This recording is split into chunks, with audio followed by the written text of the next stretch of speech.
Want to turn off the locator bar on Aternos so it doesn't distract you while you're playing? I've got you covered.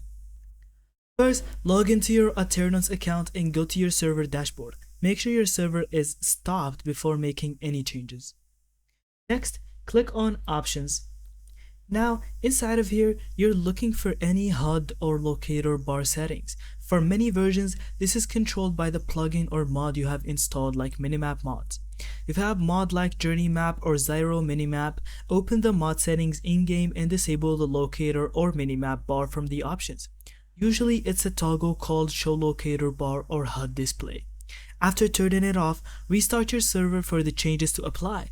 When you log back in, the locator bar should be gone, giving you a clearer screen. And that's it. Now you can enjoy your Aternos server without any unnecessary on-screen distractions. Thank you so much for watching. I hope you found this video helpful. And don't forget to leave us your thoughts in the comments.